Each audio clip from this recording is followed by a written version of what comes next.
Buenos días, mis queridos hermanos y hermanas. Tenemos las lecturas para el 7 de noviembre, que corresponde al domingo 32 del tiempo ordinario de la iglesia. Y sin más, tenemos que empezar. Tenemos que correr. Únicamente tenemos 10 a 12 minutos de video, por lo que las lecturas las vamos a condensar y vamos a dar únicamente lo que es la enseñanza, la interpretación de la iglesia a la luz de estas lecturas. Sin más, iniciemos en el nombre del Padre, del Hijo y del Espíritu Santo de Dios. Amén. Primera lectura tomada del libro de los Reyes, la primera de Reyes, capítulo 17, del 10 al 16.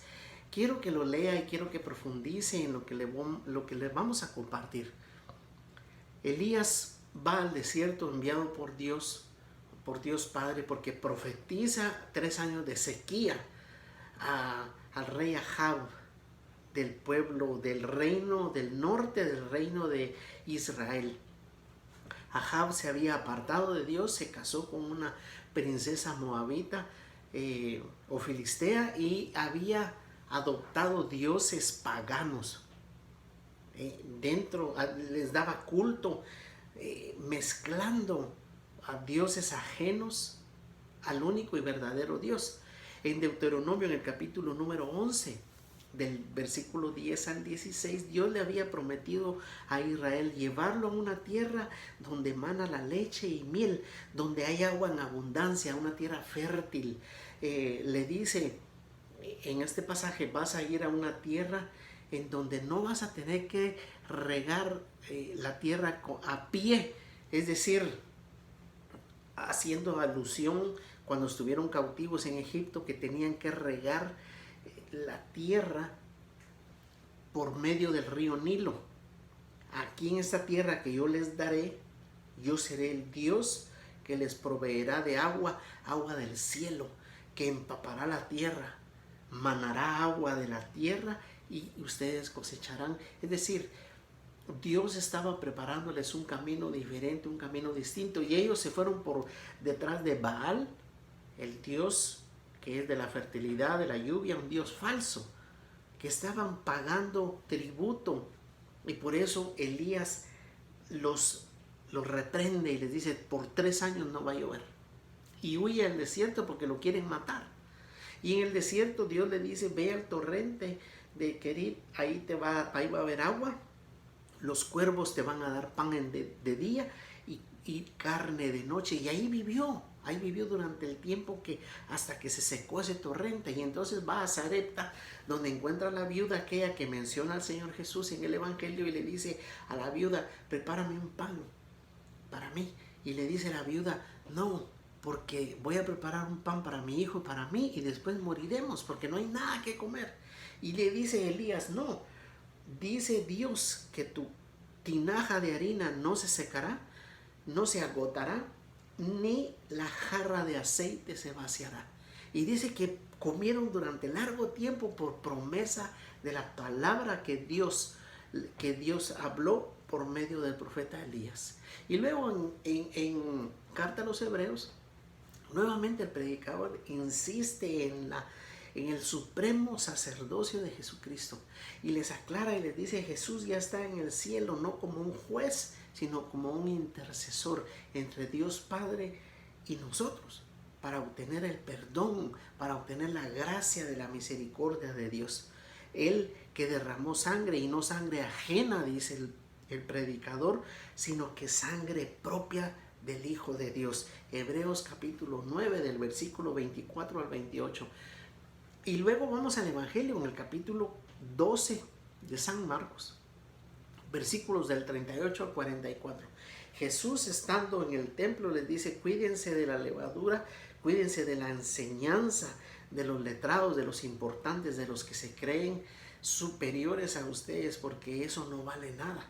Y entonces ve a una viuda pobrecita echando unas pocas monedas y otros ricos echando grandes cantidades, y dice: miren, quien echó más fue la pobre viuda, porque ella dio todo lo que tenía para vivir, pero lo dio confiada en Dios. Si se resumen las 3 lecturas para este fin de semana, mi querido hermano, la palabra sería confianza espera en Dios. Elías esperó creyendo en lo que había oído de la palabra de Dios. La viuda confió en lo que Elías le dijo y tuvo, no una gran prosperidad, pero nunca tuvo falta, nunca le faltó nada, conforme Elías había profetizado. Cristo Jesús es intermediario entre nosotros y Dios. No nos falta nada para recibir la gracia y el perdón de los pecados, porque Cristo Jesús está entre nosotros, nuestra miseria y el poder de Dios. Y por último, la viuda pobre, la que dio todo lo que tenía para vivir.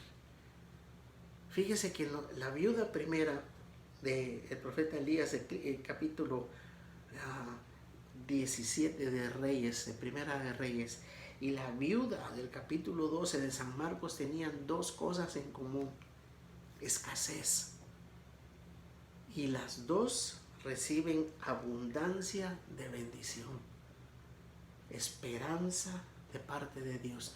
Mi querido hermano y hermana, si tú o yo o cualquiera estamos pasando por algún tipo de escasez económica, de trabajo, de amor, de paz, de gozo, de alegría, esta palabra es para ti y para mí.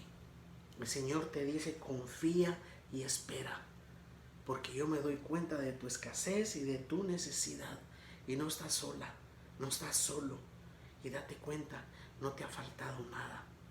Tu tinaja no ha sido vaciada, y tu jarra de aceite no ha sido seca, porque Dios en su misericordia está ahí continuamente, dándonos, asistiéndonos, levantándonos, manteniéndonos, amándonos y perdonándonos conforme la promesa en carta a los Hebreos.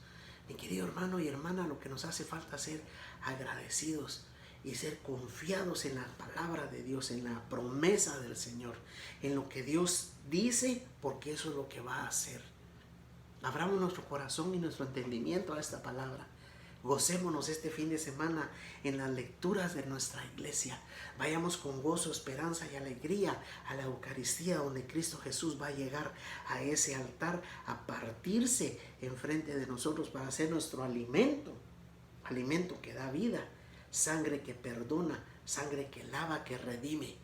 Que así sea, y que el Señor Dios Padre nos envíe su Espíritu Santo, su fuerza, su amor, su gracia, su misericordia, e inunde nuestros corazones y nuestros hogares, y que lo que más estés anhelando y necesitando, Dios te lo conceda. Se lo pido al Señor en el nombre precioso de Jesús, nuestro intercesor ante Dios Padre, suplicando, invocando la intercesión de la humilde, de la sencilla, de la obediente, de la siempre Virgen María. Que así sea, en el nombre del Padre, del Hijo y del Espíritu Santo de Dios. Amén. Bendiciones, hermano y hermana. Que el Señor te guarde, te bendiga, te prospere en la fe, en el gozo, en la alegría y en la paz. Amén.